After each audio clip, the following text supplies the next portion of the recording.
سوال: که یو څوک په روژه کې د خپلې ښځې سره په زوره جما وکړي چې ښځه یې نه وي راضي، نو په دې حالت کې د ښځې او خاوند د روژې حکم څه دی؟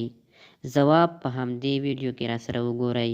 له هر څه مخکې درته په ویډیو کې سلامونه او ښه راغلاست وایم، په دې هیله او امید چې تاسو روغ جوړ او خوشحاله وئ او ویډیو به هم تر پایه راسره وګورئ.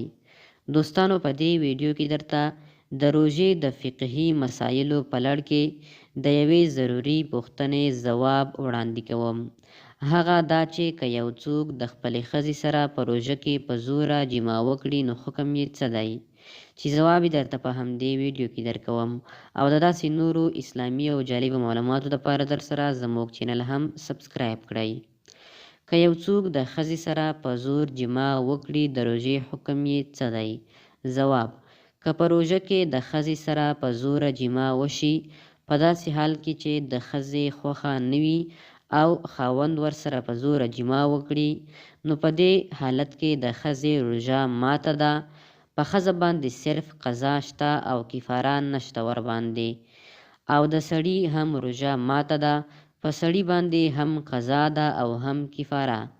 دا په دې معنا چې ښځه به صرف یوه روژه نیسي، یعنې قضایي به یې راګرځوي، ځکه چې د ښځې خوښه نه وه او په زوره ورسره جما شوې ده.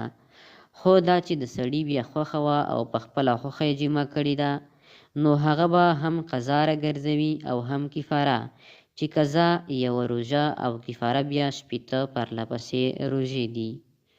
دوستانو، امید لرم چې تاسو به د دې سوال مکمل جواب حاصل کړی وي.